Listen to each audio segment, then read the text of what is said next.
वज़ीर-ए-आज़म आज Madhya Pradesh startup policy का करेंगे आगाज़। नरेंद्र मोदी इंदौर में होने वाली मध्य प्रदेश स्टार्टअप कॉन्फ्रेंस में स्टार्टअप कम्युनिटी से भी करेंगे खिताब। मरकज़ी अक़लियती उमूर के वज़ीर मुख्तार अब्बास नकवी और उत्तर प्रदेश के जल शक्ति वज़ीर स्वतंत्र देव सिंह ने रामपुर में मुल्क के पहले अमृत सरोवर का किया इफ्तिताह। अमृत सरोवर माहौलियात के तहफ़्फ़ुज़ और पानी के तहफ़्फ़ुज़ में करेगा मदद। सुप्रीम कोर्ट ने वाराणसी में ज्ञानवापी मस्जिद के सर्वे पर रोक लगाने की दरख्वास्त पर फौरी समाअत से किया इनकार। सुप्रीम कोर्ट ने कहा केस की फाइल देखकर समाअत पर करेंगे गौर।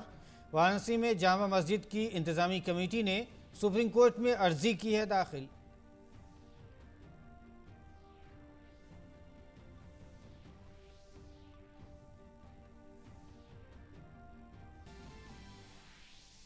कश्मीरी पंडित के कत्ल पर जम्मू कश्मीर में कश्मीरी पंडितों का फूट पड़ा गुस्सा।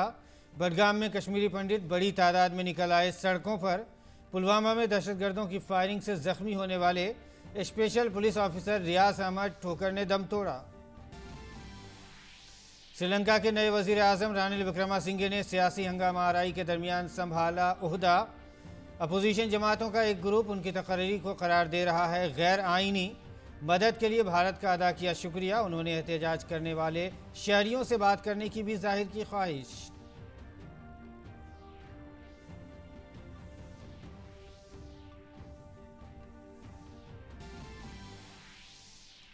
आईपीएल में आज पंजाब किंग्स और रॉयल चैलेंजर्स बेंगलोर के दरमियान होगा मुकाबला।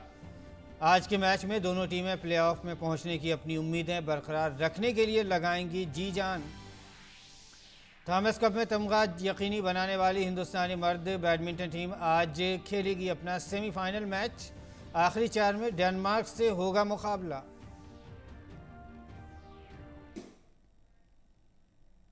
नाजरीन आदाब, उर्दू खबरनामे में आपका खैर मकदम है। मैं हूं आपके साथ मसरूर फैज़ी और आइए अब खबरों पर तफसील के साथ नज़र डालते हैं। वज़ीर आज़म नरेंद्र मोदी आज वीडियो कॉन्फ्रेंसिंग के जरिए मध्य प्रदेश स्टार्टअप पॉलिसी का इफ्तिताह करेंगे। इंदौर में मुनक़िद मध्य प्रदेश स्टार्टअप कॉन्फ्रेंस में वज़ीर आज़म स्टार्टअप बिरादरी को भी खिताब करेंगे। वज़ीर आज़म मध्य प्रदेश स्टार्टअप पोर्टल का भी इफ्तिताह करेंगे जो रियासत में स्टार्टअप सनतों के लिए माहौल बनाने में मददगार होगा। मध्य प्रदेश स्टार्टअप कॉन्फ्रेंस में हुकूमत और निजी शोबे के पॉलिसी साज, इख्तरा करने वालों, माहिरीन तालीम, सरमायाकार, निगरान और दिगर स्टेक होल्डर्स शरीक होंगे। कॉन्फ्रेंस के दौरान स्टार्टअप कारोबारी अफराद मुख्तलिफ सेशंस में तालीमी इदारों के सरबराहान से बातचीत करेंगे। इसके अलावा स्टार्टअप शुरू करने से मुतालिक एक खुसूसी सेशन में पॉलिसी साज सनतकारों को फंडिंग के मुख्तलिफ ज़राए के बारे में रहनुमाई और मालूमात फराहम करेंगे। इस कॉन्फ्रेंस में स्टार्टअप इंटरप्रेन्योर्स को सरमायाकारों के साथ बातचीत करने और स्टार्टअप के फ़रोग़ के ब्रांड वैल्यू के बारे में मालूमात हासिल करने का मौका मिलेगा। एक स्टार्टअप एक्सपो भी होगा जहां नए रुझानात और इख्तराअत सामने आएंगे। और सुप्रीम कोर्ट ने वाराणसी के ज्ञानवापी में जूं के तू सूरत हाल को बरकरार रखने और सर्वे को रोकने के मुतालबात वाली अर्जी पर समाअत करने से इनकार कर दिया है। अदालत ने कहा है कि हमारे पास इस मामले से मुतालिक अब तक कोई मालूमात नहीं है, इसलिए हम इसकी फौरी समाअत नहीं कर सकते। वकील हुज़ैफ़ा अहमदी की जानिब से सर्वे पर रोक लगाने का मुतालबा किया गया। इस पर सुप्रीम कोर्ट ने कहा है कि पेपर देखे बगैर हम इस मामले की समाअत के लिए कैसे इसे लिस्ट कर सकते हैं। अदालत ने कहा कि वो पेपर देखकर इस मामले में समाअत पर गौर करेंगे।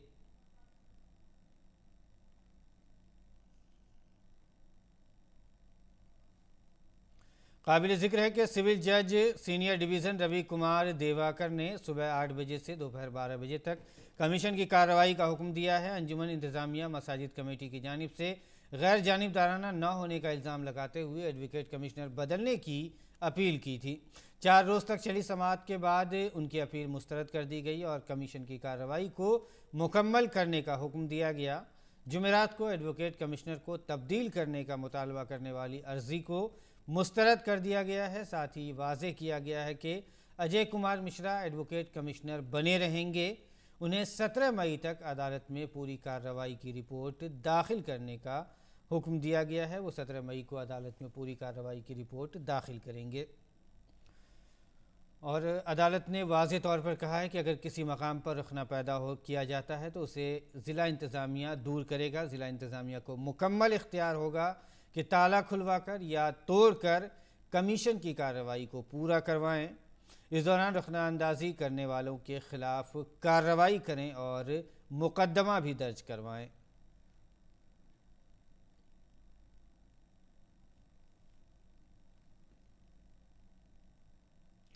और ज्ञान वाफी मस्जिद मामले में फैसला सुनाने वाले जज रवि कुमार दिवाकर ने अपने अहल खाना की सिक्योरिटी से मुतालिक तशवीश का इजहार किया है। रवि कुमार दिवाकर ने कहा कि इस सादा सिविल केस को गैर मामूली बनाकर खौफ की फिजा पैदा की जा रही है। खौफ इतना है कि अपनी और अपने अहल खाना के तहफ़्फ़ुज़ की फ़िक्र हो रही है। घर से बाहर होने पर बीवी बार बार सिक्योरिटी के तईं खदशा जाहिर करती है। लखनऊ में माँ ने बातचीत के दौरान मेरी सिक्योरिटी के तईं तशवीश का इजहार किया था।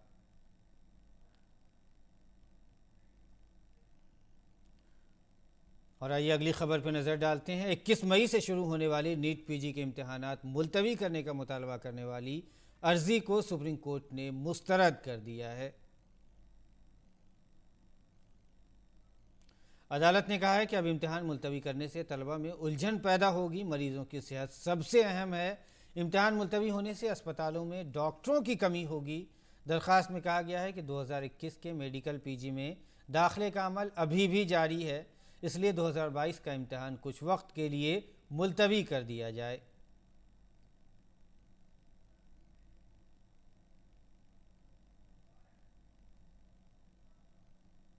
और सुप्रीम कोर्ट ने पालघर लिंचिंग केस में दाखिल अर्जी पर जल्दी समाअत करने पर रजामंदी जाहिर की है। सुप्रीम कोर्ट इस मामले की समाअत 18 मई को करेगा।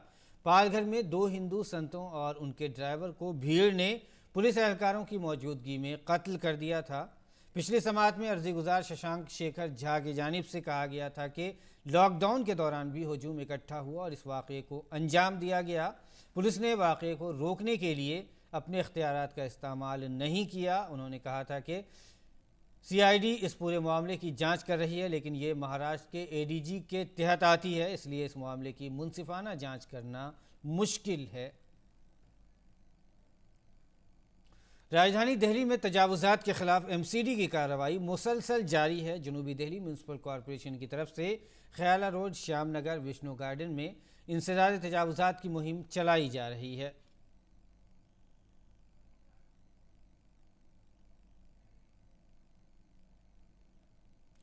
गगनयान प्रोग्राम में एक अहम इजाफे के तौर पर इसरो ने आज सुबह श्रीहरिकोटा में सतीश धवन खलाई मरकज़ में इंसान से चलने वाले ठोस रॉकेट बूस्टर HS-200 का जामिद टेस्ट कामयाबी से मुकम्मल कर लिया है।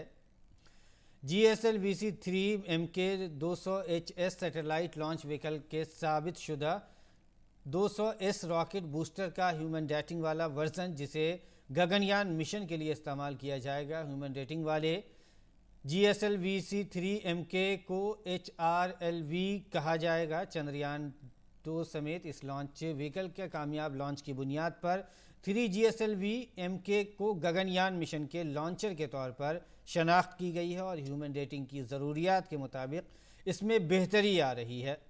ये निज़ाम मुल्क भर में फैली हुई मुख्तलिफ सनतों के साथ शराकत में पूरी तरह से मुल्क में ही डिज़ाइन किया गया है और इसे इसरो ने तैयार किया है। इसरो के मुताबिक कोविड-19 पाबंदियों के बावजूद वो पूरे डिज़ाइन, तरक्की, वसूली और जांच के अमल को 2 साल के अंदर मुकम्मल करने में कामयाब रहा है।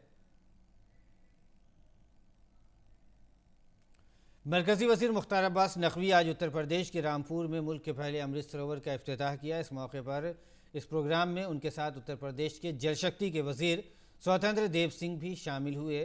दरअसल वज़ीर आज़म नरेंद्र मोदी ने भारत की आज़ादी के 75वें सालगिरह के मौके पर हर ज़िले में कम से कम 75 तालाब या अमृत सरोवर बनाने की अपील की थी। मरकज़ी वज़ीर ने कहा कि पिछले माह अपने मन की बात प्रोग्राम में वज़ीर आज़म नरेंद्र मोदी ने इस तालाब का जिक्र किया था। आज एक रविंद्र जी, गजल भारद्वाज जी, यहाँ की जो ग्राम सभा के लोग हैं, जो और भी यहाँ पर स्थानीय लोग हैं, उन्होंने जिस मेहनत के साथ अमृत सरोवर के उस प्रधानमंत्री नरेंद्र मोदी जी के, उत्तर प्रदेश के मुख्यमंत्री योगी आदित्यनाथ जी के संकल्प को साकार किया है, वो महत्वपूर्ण तो है ही, लेकिन उससे भी ज़्यादा महत्वपूर्ण है कि इतने बड़े देश में, इतने हर जगह, हर जनपद में, हर जिला, हर राज्य इस काम में लगा हुआ है। मरकजी वजीर इत्तलात और नशरियात अनुराग सिंह ठाकुर आज से हिमाचल प्रदेश के 3 रोज़ा दौरे पर चंबा पहुंच गए। मरकजी इत्तलात और नशरियात के वजीर अनुराग सिंह ठाकुर ने चंबा में कौमी ग्रामीण आजीविका मिशन और युवा प्रोत्साहन प्रोग्राम की सदारत की। उन्होंने कहा कि अगरचे हिमाचल प्रदेश आबादी के लिहाज से एक छोटी रियासत है, लेकिन हिमाचल के लोगों की तरफ से हर शोबे में दिया जाने वाला ताउन कम नहीं है। मरकजी वजीर ने रियासत में फ़न और सकाफ़त को फ़रोग़ देने के लिए टैलेंट हंट मुकाबले के इनाकाद के बारे में भी बात की। कला की दृष्टि से और संस्कृति जो हिमाचल की है, इसको राष्ट्रीय नहीं अंतर्राष्ट्रीय पहचान दिलाने का काम करेंगे मेरे भाइयों का। और हमारे जितने कलाकार, हमारे जितने युवा कलाकार हैं, जो संगीत प्रेमी हैं, जो गाने वाले हैं, इंस्ट्रूमेंट बजाने वाले हैं, आप तैयारी रखिए। हम एक बहुत बड़ा कार्यक्रम आपके बीच में लाएंगे। आपका टैलेंट हंट भी करेंगे, आपको इनाम भी देंगे। और अनुराग ठाकुर चंबा में क्रिकेट एकेडमी का इफ्तिताह भी करेंगे और खिलाड़ियों को स्पोर्ट किट्स फराहम करेंगे। वज़ीर इत्तलात और नशरियात कांगड़ा में पालमपुर साइंस सेंटर का इफ्तिताह करेंगे। वो योगा महोत्सव 2022 में भी शिरकत करेंगे, जो योगा के आलमी दिन से पहले धर्मशाला क्रिकेट ग्राउंड में मुनाकिद किया जा रहा है। अनुराग ठाकुर इस मौके पर मौजूद लोगों से खिताब करेंगे। मरकज़ी वज़ीर बिलासपुर ज़िले के घमरौन और भरनोट में भी लोगों से बातचीत करेंगे और उनके मसाइल को सुनेंगे। और ख़बर जम्मू कश्मीर से है। जम्मू कश्मीर में अमन के बाद एक मरतबा फिर दहशतगर्दाना वाक़यात में इजाफा हो गया है। गुज़िश्ता रोज़ कश्मीरी पंडित राहुल भट्ट के कत्ल के बाद आज दहशतगर्दों ने पुलिस कांस्टेबल रियाज अहमद ठोकर को गोली मारकर कत्ल कर दिया। दहशतगर्दों ने यह हमला रियाज अहमद के घर पर किया, जिसमें वो शदीद तौर पर ज़ख्मी हो गए थे, जिसके बाद रियाज अहमद को अस्पताल में दाखिल कराया गया, जहां वो इलाज के दौरान दम तोड़ गए।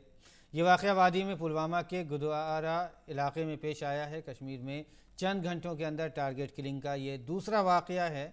मकामी पुलिस के मुताबिक रियाज अहमद ठोकर अपने घर गदौरा में मौजूद थे। इसी दरमियान दहशतगर्दों ने उन्हें टारगेट करते हुए फायरिंग कर दी। सलामती एहलकारों ने दहशतगर्दों की तलाशी मुहिम भी शुरू कर दी है। और कश्मीरी पंडित राहुल भट्ट के कत्ल पर बडगाम में लोगों का गुस्सा फूट पड़ा है। राहुल के लिए इंसाफ का मुतालबा करते हुए लोग सड़कों पर निकल आए। कई मकामात पर तशद्दुद और मुजाहरे हुए। पुलिस ने हालात और मुजाहिरीन पर काबू पाने के लिए आंसू गैस के इस्तेमाल भी किया और हल्की ताकत का भी इस्तेमाल किया। पुलिस ने मुश्तइल एहतजाज करने पर कई लोगों को हिरासत में ले लिया है। कश्मीरी पंडितों का कहना है कि उन्हें वादी में सिक्योरिटी नहीं है, वो यहाँ मारे जा रहे हैं। लोगों का कहना था कि हुकूमत की जानिब से सिक्योरिटी की यकीन दहानी के बावजूद उनकी जान को ख़तरा है। एक खातून मुजाहिरीन का कहना था कि वो पुरअमन एहतजाज कर रही थी, लेकिन पुलिस ने उन्हें लाठियों से मारा। राहुल के कत्ल पर कश्मीरी पंडितों में गुस्सा है। लोगों का कहना है कि वो कब तक मारे जाते रहेंगे, उन्हें तहफ़्फ़ुज़ क्यों नहीं दिया जा रहा। इस गुस्से को निकालते हुए कश्मीरी पंडित बडगाम में एयरपोर्ट रोड की तरफ बढ़े। इन मुजाहिरीन को आगे बढ़ने से रोकने के लिए पुलिस ने उन पर आंसू गैस के गोले दागे। मुत्तहिदा अरब इमारात के सदर शेख खलीफा बिन जायद आल नहयान 73 वर्ष की उम्र में इंतकाल हो गया है। आज उनका मुत्तहिदा अरब इमारात के सरकारी खबर रसा एजेंसी वाम ने आज शेख खलीफा बिन जायद आल नहयान की मौत का ऐलान किया है। एजेंसी के मुताबिक सदारती उमूर की वजारत ने शेख खलीफा के इंतकाल पर मुल्क भर में जुमे से 40 रोज़ा सोग का ऐलान किया है। साथ ही निजी और सरकारी शोबों में 3 दिन के लिए हर किस्म का काम बंद रहेगा। भारत और यूएई ने मुंबई में इंडिया यूएई इक़्तिसादी शराकत दारी summit India UAE CAPA unleashing the golden era का इनेकाद किया है। कॉमर्स और सनत के मरकज़ी वज़ीर पीयूष गोयल ने इस समिट में शिरकत की है। अब्दुल्ला बिन तौक़ अल मरी की क़यादत में यूएई की आला सतही वफ़द ने, जो भारत के दौरे पर है, इस समिट में शिरकत की। तकरीब के दौरान मरकज़ी वज़ीर पीयूष गोयल ने कहा कि भारत और मुत्तहिदा अरब इमारात जामे शराकतदार हैं। इसके साथ ही उन्होंने दोनों ममालिक के दरमियान ताल्लुकात उस्तवार करने में वज़ीर आज़म नरेंद्र मोदी की क़यादत की भी तारीफ़ की। That the UAE-India partnership is not only about a free trade agreement, is not also only a comprehensive economic partnership. It gives a message, a very, very deep message that Prime Minister Modi and Crown Prince Sheikh Mohammed bin Zayed bin Sultan Al Nahyan, our two leaders, have been demonstrating through their friendship over the last many years and have truly invested their personal capital, their personal commitment, their personal goodwill into nurturing as a defining relationship of the 21st century. UAE and India are absolutely natural partners. अप्रैल के माहाना इक़्तिसादी report में वज़ारत ख़ज़ाना ने उम्मीद ज़ाहिर की है कि रवां साल शरह नमू 8% के करीब रह सकती है। अप्रैल में 1.68 लाख करोड़ की GST कलेक्शन के आदाद शुमार को हौसला अफजा करार देते हुए वज़ारत ख़ज़ाना ने कहा कि अप्रैल के महीने में मैन्युफैक्चरिंग और ख़िदमात दोनों शोबों की कारकर्दगी में इस्लाहात हुई हैं। चूँकि अप्रैल में 31 महीनों के बाद नॉन फूड क्रेडिट अपनी बुलंद तरीन सतह पर रहा, तमाम शोबों में कारोबार में तेज़ी के आसार दिखाई दे रहे हैं। अप्रैल माह में बरामदात में भी इजाफा देखा गया है, जो मुसलसल 14 महीनों से 10% से ज़्यादा की शरह से बढ़ रही है। वज़ारत ख़ज़ाना के मुताबिक पूरी दुनिया में महंगाई की शरह दबाव में कम है, लेकिन भारत में ये मुसलसल बुलंद सतह पर नहीं रहेगी। इस दौरान अप्रैल के महीने में महंगाई की शरह 7.79% दर्ज की गई है। और स्मार्ट सिटी मंसूबे के तहत मुल्क के 100 शहरों को चमकाने का मंसूबा तेज़ी से जारी है। इस सिलसिले में गुजरात के शहर सूरत को भी खूबसूरत और हाईटेक बनाया जा रहा है। सूरत में बरसों से खस्ता हाली के शिकार 700 साल पुराने किले को सूरत म्यूनसिपल कॉरपोरेशन ने इस कदर चमका दिया है कि एक लम्हे के लिए ये यकीन करना मुश्किल हो जाता है कि ये किला सैकड़ों साल पुराना है। किले के अंदर की नक्शो निगार और उसमें रखा हुआ फर्नीचर उसके आबाद होने की गवाही देते हैं। चमकने के बाद सूरत आने वाले सयाहों की पहली पसंद सूरत का किला है, जो इन दिनों स्मार्ट सिटी के नज़रिए को ज़मीन पर ला रहा है। कैसी बदली किले की तस्वीर, ये जानने के लिए हमारे नुमाइंदा राजेश राज ने सूरत के किले का जायज़ा लिया।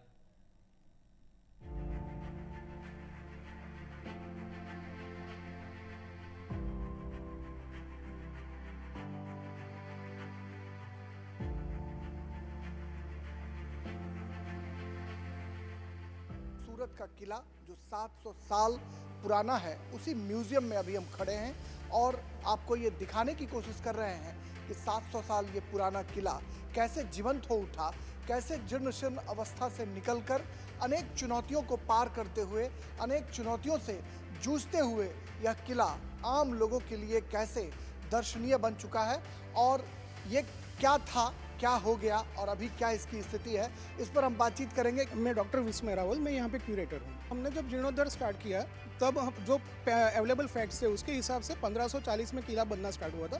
1546 में वो किला बन के तैयार हो गया था। जब हमने रिस्टोरेशन स्टार्ट किया तो इधर ही एक दूसरे फैक्ट्स भी मिले कि 1373 में यहाँ पे एक छोटा किला हुआ करता था जो तुगलक डायनेस्टी में बना था और उसके फाउंडेशंस वगैरह हमको मिलते गए। म्यूजियम में एक चाय की प्याली, चाय की तस्तरी जो है वो भी रखी गई है, जिसको भी हम जो क्यूरेटर हैं उनसे समझने की कोशिश करेंगे, जिसमें लोगों की तस्वीर नज़र आती है। आप देख सकते हैं, हमारे कैमरामैन कुमार दत्ता आपको दिखाएंगे कि कितनी खूबसूरत तस्तरी है, चाय की प्याली है। जैसे आपकी बैंक नोट्स होती है, बैंक नोट आप लाइट के सामने ले जाते हो और उसमें वाटर मार्क दिखता है, उसी तरीके जापान में पुरातन टाइम में बहुत सारे पोर्सिलिन मेकर थे, तो उनके पर्टिकुलर मैन्युफैक्चरिंग मार्क्स जो होते थे वो अलग अलग तरीके से बताते थे। ये एक खास तरीके की कप सेट है। हर एक कप के नीचे अगर आप उसको रोशनी के सामने ले जाएंगे तो वहाँ पे गेशा कल्चर हुआ करता था, तो आपको गेशा का उसके अंदर आपको तस्वीर दिखाई देगी। जैसे लाइट स्टार्ट होगी, जैसे ही आप प्याले में चाय भरेंगे और वो अगर लाइट के सामने जाती है तब उसके अंदर से एक खूबसूरत स्त्री की आकृति आपके सामने आ चुकी हो, वैसे आप देख सकते हैं। उसके अंदर 35 डिफरेंट टाइप की कैटेगरीज है जिसमें कलाकृतियों को हमने संग्रह किया है, जैसे कि पोर्सिलिन हो गए, पुरातन सिक्के हो गए, पुरातन शास्त्र हो गए जैसे कि हस्तप्रत वगैरह है, शिलालेख है, पुरानी मूर्तियाँ हैं, वो सारी चीज़ों को हमने डिफरेंट सेक्शन में यहाँ पे डेवलप किया है, ताकि विजिटर्स जैसे जैसे मूव करता जाए वैसे वो अपने पुरातन किले को तो देख ही रहे हैं, साथ साथ में पूरे वर्ल्ड कल्चर को भी साथ में देख सकते हैं। यहाँ पे हमने ब्रिटिश जब सूरत में रहते थे तो 18-19वीं सदी में ब्रिटिशर्स यहाँ पे कैसे रहते थे, कौन सा फर्नीचर यूज़ करते थे, वो सारी चीज़ें हमने यहाँ पे रिक्रिएट की है। गुजरात सरकार ने अपने बुद्धि, कौशल और चातुर्य के साथ इस पुराने किले को एक नया रूप दिया है, जो अब यहाँ के दर्शकों और देश भर के टूरिस्ट के लिए कहीं ना कहीं आकर्षण का केंद्र बन चुका है। इसमें जो पुरानी शैलियाँ हैं उसमें खास करके डच शैली को आप बखूबी देख सकते हैं। कैमरामैन कुमार दत्ता के साथ सूरत के किला से मैं राजेश राज, टीडी न्यूज़ के लिए। और श्रीलंका में इन दिनों मुआशी और सियासी बहरान से श्रीलंका गुजर रहा है। इस दौरान एक बड़ी पेशरफ सामने आई है। यूएनपी के रहनुमा रानिल विक्रमसिंघे ने श्रीलंका के वज़ीर आज़म की हैसियत से हलफ ले लिया है। वो 2018-19 में भी श्रीलंका के वज़ीर आज़म के ओहदे पर फाइज रह चुके हैं।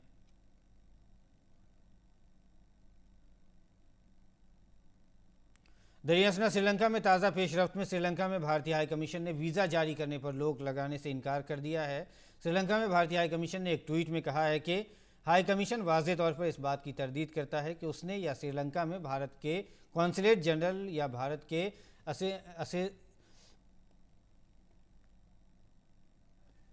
असिस्टेंट हाई कमीशन ने वीज़ा जारी करना बंद कर दिया है।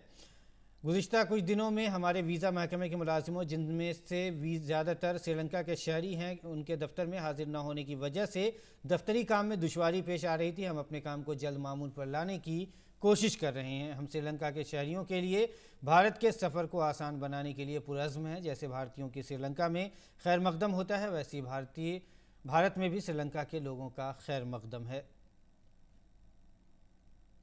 और अफ़गानिस्तान में हुक्मरान तालिबान हुकूमत ने ख़वातीन और लड़कियों के हिजाब के हवाले से नया हुक्मनामा जारी किया है। इसे ख़वातीन की आज़ादी के ख़िलाफ़ करार देते हुए G7 ममालिक ने शदीद एहतजाज किया है।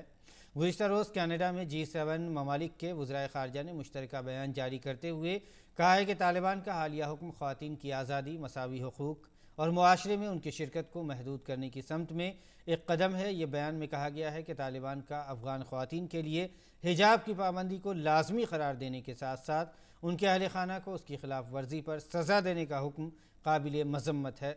बयान पर Canada, France, Germany, Italy, Japan, बरतानिया, अमरीका और यूरोपीय यूनियन के नुमाइंदों ने दस्तखत किए। इन ममालिक के वज़राए ख़ारजा के मुश्तरका बयान में कहा गया है कि अफ़गानिस्तान में हम तालिबान की जानिब से ख़वातीन और लड़कियों पर बढ़ती हुई पाबंदियों की शदीद मुखालफत करते हैं।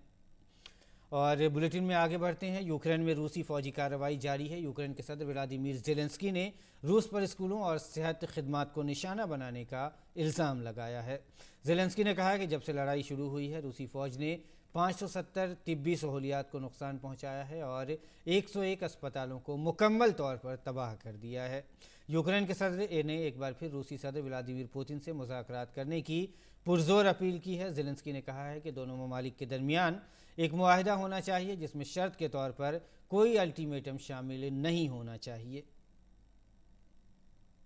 वज़ारत इत्तलात और नशरियात ने कान फिल्म फेस्टिवल में नुमाइश की जाने वाली फ़िल्मों की फहरिस्त जारी कर दी है। इस फहरिस्त में रॉकट्री द नंबी इफेक्ट फिल्म का वर्ल्ड प्रीमियर भी शामिल है, जिसमें आर माधवन ने कलीदी किरदार अदा किया है। इस फिल्म का प्रीमियर जहां प्लाइस में होगा, बाकी फिल्में ओलंपिया थिएटर में दिखाई जाएंगी।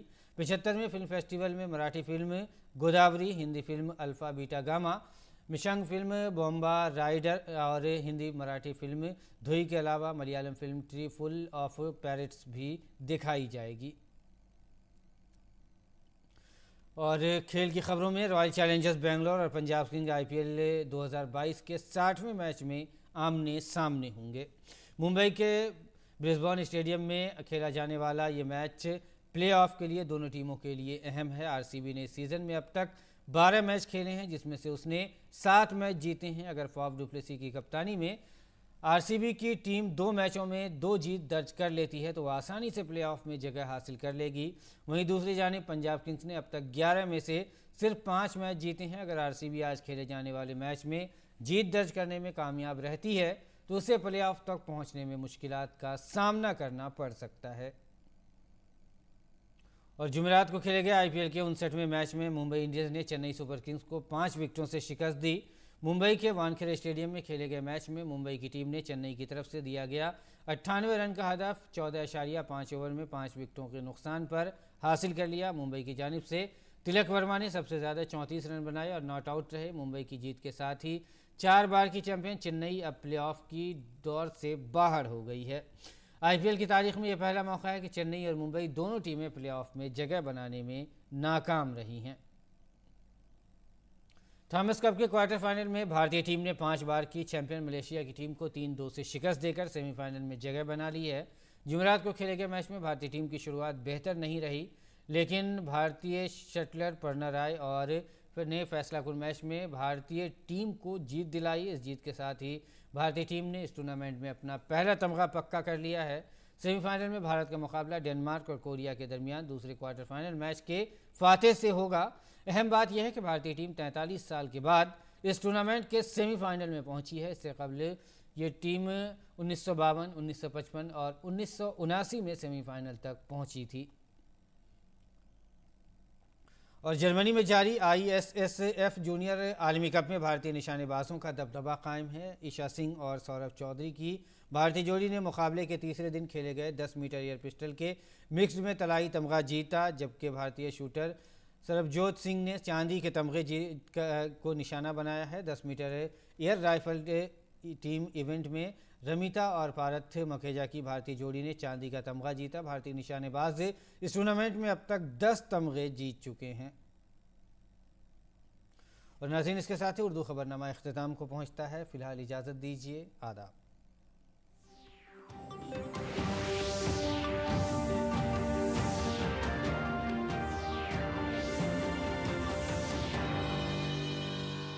अब हर हिंदुस्तानी की रगों में खून नहीं,